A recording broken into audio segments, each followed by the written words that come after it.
Bullying and harassment in the workplace.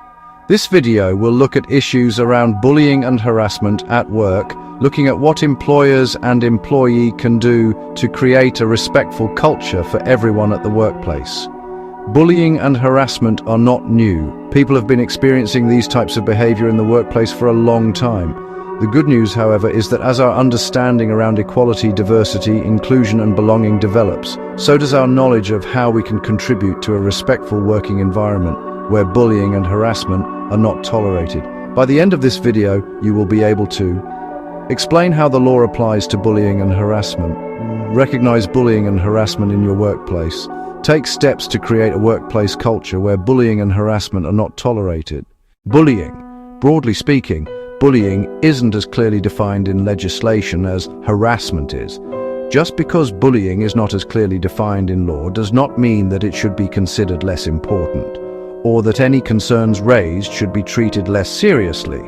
According to the United Kingdom Advisory, Conciliation and Arbitration Service, ACAS, bullying may be characterized as offensive, intimidating, malicious or insulting behavior, an abuse or misuse of power through means that undermine, humiliate, denigrate or injure the recipient.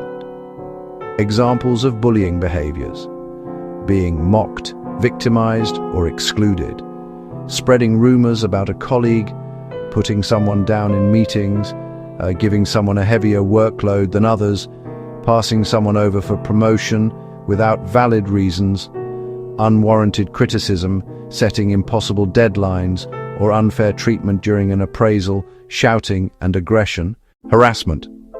The Equality Act 2010 uses a single definition of harassment covering the 9 protected characteristics. Harassment is unwanted conduct related to a relevant protected characteristic, which has the purpose or effect of violating an individual's dignity or creating an intimidating, hostile, degrading or offensive environment for that individual. Harassment is linked to the 9 protected characteristics set out in the Equality Act 2010. Bullying is not directly covered by an act, but is covered by a duty of care and may also be covered by the Health and Safety at Work Act. Protected characteristics.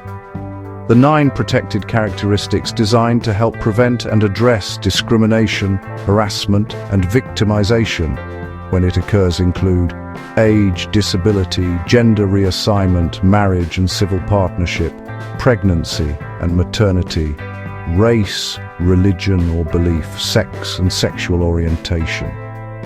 An employee does not need to possess the relevant characteristic to be covered by the Act. It could be just that an employee has been associated with a certain characteristic, or people think he or she possesses it, even though they do not.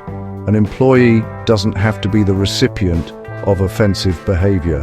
Observing it is also covered.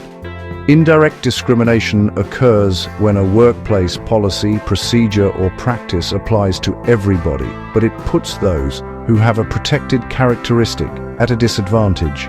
Direct discrimination occurs when someone is treated less favorably in the workplace because of a protected characteristic. Bullying and harassment behaviors. Bullying and harassment can manifest in a whole range of ways in the workplace, but those who verbalize a complaint about bullying and harassment usually define it as something that has happened to them that is unwelcome, unwarranted, and has a detrimental effect on their mental or psychological well-being. Bullying and harassment, if left unchecked, can affect a victim's mental health, leading to depression and even suicide. Bullying and harassment can happen in person, online, or over the phone. Unwanted physical contact, usually sexual harassment. Unwelcome remarks about a person's age, dress, appearance, or jokes at a person's expense, offensive language, gossip, slander, lewd remarks, and innuendo. It may also take the form of obscene gestures and personal insults.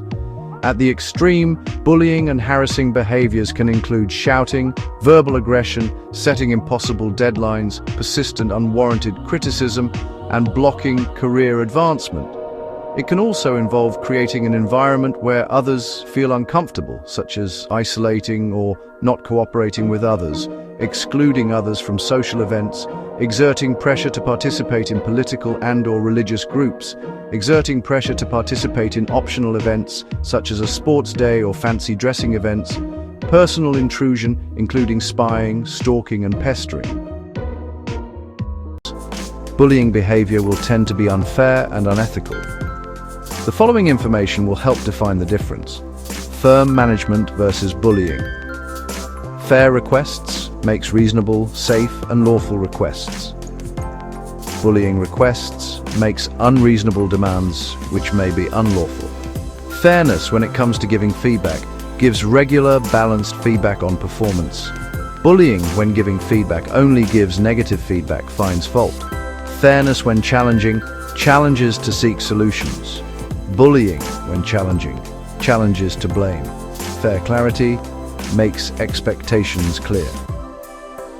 Bullying, when it comes to clarity, is vague with instruction and role. Fairly dealing with problems remains calm when dealing with problems. Bullying, when dealing with problems, is emotional and uses inflammatory language. Fair share of information, shares information without withholding. Bullying, when it comes to information, withholds information. Fairness, when it comes to performance, praises good performance. Bullying in reference to performance dwells on mistakes and is critical. Fairness with regards to consistency is consistent and fair in all dealings with individuals. Bullying, when it comes to consistency, is inconsistent and has favorites. How to deal with bullying and harassment. Your employer has a duty of care to you as an employee. Any behavior that an employee may experience that could be seen as bullying or which affects their well-being could be covered by the Health and Safety at Work Act 1974. Also, it's right on moral grounds to tackle it. Bullying and harassment are bad news for organizations, and failing to tackle them is a sure way of losing good workers. Bullying and harassment thrive in silence, of victims too intimidated to raise a concern, of colleagues who witness the events but don't speak up, of employers who fail to deal with the problem. It can feel daunting to challenge bullying and harassment when you experience or observe it. But we all have a responsibility to speak up. We all have our part to play in creating a healthy, respectful working environment. Equality and Human Rights Commission, EHRC, power to take enforcement action where there is evidence of organizations failing to take reasonable steps to prevent sexual harassment. Cyberbullying. Cyberbullying may happen more often as the lines between work and home life become blurred. The more informal nature of working from your kitchen table and using instant messaging apps that are often used for casual interaction with family and friends means that informality can spill over into work and lines can easily be crossed. Cyberbullying is bullying behavior that takes place over digital devices, including text, instant messaging, video conference, and social media.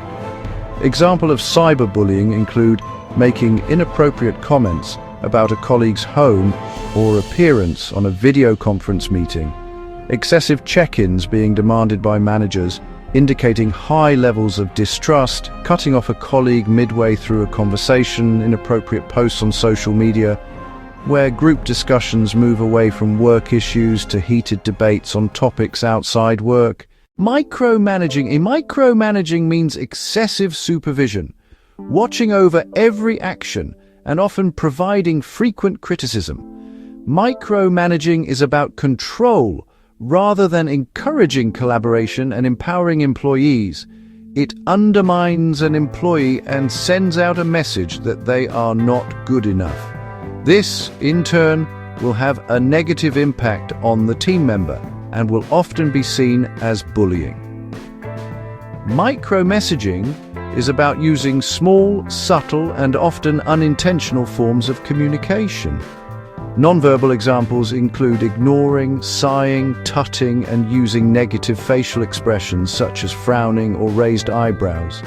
Verbal examples can be brief, non-constructive comments such as unlikely, I don't think so, or hardly, usually in response to an employee's work or suggestion. Used regularly, these can undermine confidence and be perceived by the recipient as bullying behavior. Remember, Your line manager is always your first port of call. Speak to your line manager for advice. Young people are more likely to experience third-party abuse and harassment because of the sorts of roles they are in, often in hospitality and retail. 13% of young women aged 18-24 said they had been harassed by a third party. Fewer than half of the workers polled who had experienced third-party abuse and harassment reported the most recent incident to their employer. Unfortunately, many accept it as part of the job despite its negative impact. They may feel it is impossible to raise it because of the additional power dynamic at play when the harassment comes from a client. However, it is necessary to take positive action if you experience or observe harassment and bullying at work. Your employer has a duty under the Worker Protection Act to ensure all steps are being taken to protect employees from third-party harassment. The impacts of bullying and harassment. Employees who are subject to bullying and harassment may experience an increase in absence through ill health and poor mental health or physical health. Employees may also lose their confidence and motivation, often leading to a decrease in productivity and poor performance. If employees are not happy, employers may experience higher attrition rates and an increase in complaints and grievances, which could lead to legal disputes. Dealing with an investigation into a bullying and harassment claim can be incredibly distressing for all involved, quite apart from the time needed to deal with it in the right way and the costs associated with it. Responding to bullying and harassment. Everyone has a part to play in challenging bullying and harassment at work. You should be able to speak up and have the confidence to raise concerns, either as a recipient or an observer. Informal discussion. This can be an effective remedy and is most likely to yield a positive outcome if directed to someone who can offer positive advice and take actions. It is the method adopted by 37% of employees reporting experiences of bullying and harassment, and 26% of these choose to go on to have an informal discussion with the other person involved. Formal procedures. Slightly fewer employees, about 10%, use their organization's grievance or complaints procedure. This number increases in organizations that have a clearly stated policy on bullying and harassment, which gives clear examples of the types of behavior their policy covers. Doing nothing. This is a strategy adopted by 25% of employees who let it go. This reflects the difficult nature of tackling incidences. Hence, making robust communication and policies are very important, and as recipient or observer, this is the least positive and productive response. Leaving the organization. 12% of employees decide to leave an organization, resulting in lost experience and talent, and an increase in the cost of recruitment. If it has gotten to this point for the employee, it is likely they have become worn down and negatively impacted by the situation. Dignity and respect at work. Creating a respectful culture is the best way of preventing bullying and harassment. When inappropriate behavior such as sarcasm, high levels of swearing, banter that frequently crosses the line, criticism and blaming is left unchecked, it becomes the norm and means that bullying and harassment are more likely to occur. Policy. As part of employers' commitment to providing dignity and respect at work, they should provide well-designed and clearly communicated policies and processes to deal specifically with bullying and harassment. Consideration must be given to processes for handling complaints, provision of advice and counseling, ensuring all policies and access to advice and counseling is communicated well and made readily available. A bullying and harassment policy needs to be put together by experts and have input from trade unions and employee representatives. It should include examples to help clarify what bullying and harassment means. It should make it clear that it is something that is not tolerated and should link to both the grievance and disciplinary process. Policies need to keep pace with the changing workplace landscape and be regularly updated. Handling complaints. A robust grievance process should ensure that complaints are investigated appropriately and treated with confidentiality, and that both the recipient and the alleged perpetrator are dealt with in a sensitive way. It should also be timely, as undertaking this process will be stressful for both parties. The disciplinary process may then follow any complaint that has foundation. Advice and counseling. Provision needs to be in place for an employee assistance program, helpline, or a specified internal role, where trained experts can provide advice and counseling to those team members who do not feel they can deal with situations themselves or without help. These advisors will deal with situations confidentially. They may be able to act as mediators or coach those whose behavior needs to be moderated. Employees' responsibilities. It is important employees are aware of how and where they can take accountability or seek advice to create a positive workplace that enables everyone to thrive. For bullying and harassment are detrimental to a positive organization's culture. Managers' responsibilities. Managers and leaders should have a clear responsibility to lead the creation of a workplace where inappropriate behavior, bullying and harassment are not tolerated, and that action is taken if it is ever observed. Managers need to check their own behavior and be aware of the policies and procedures associated with dealing with bullying and harassment. Managers must address any perceived bullying and harassment and deal with it quickly and effectively. When discussing and agreeing tasks, goals, workloads and actions, managers should check with the team member if they feel that it is reasonable. If they don't, then this is an opportunity to discuss why and to look at whether anything needs to change. This ensures people will feel they are listened to, supported, and treated fairly. Managers have a duty of care to employees and should be aware of and familiar with the policies and procedures your organization has for dealing with bullying and harassment. Managers must ensure the culture and environment promote well-being and positive relationships.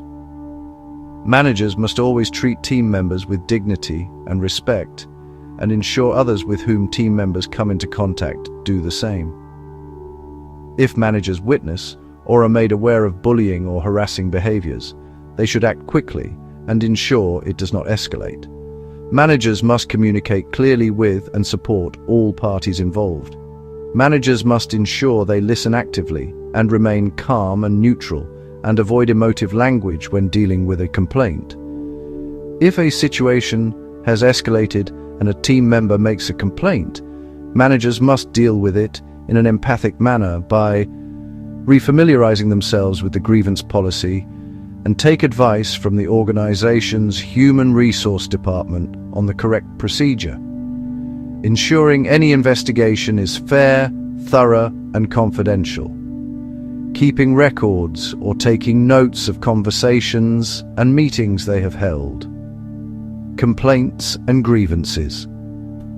If a person wants to make a complaint or take out a grievance, they must follow their organization's internal processes.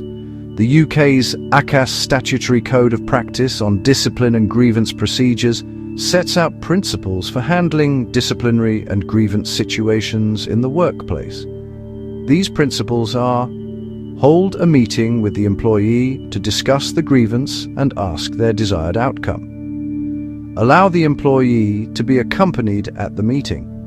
Establish the facts. Decide on appropriate action and inform all parties involved. Take notes which both parties should agree on and receive a copy of. Provide employees with an opportunity to appeal. Implement actions and monitor the situation closely to see if further action is needed. Throughout, ensure confidentiality is maintained and both the person complaining and the person complained about are sensitively handled. Thanks for watching. Please like, share and subscribe to motivate us to bring you more of such educative videos.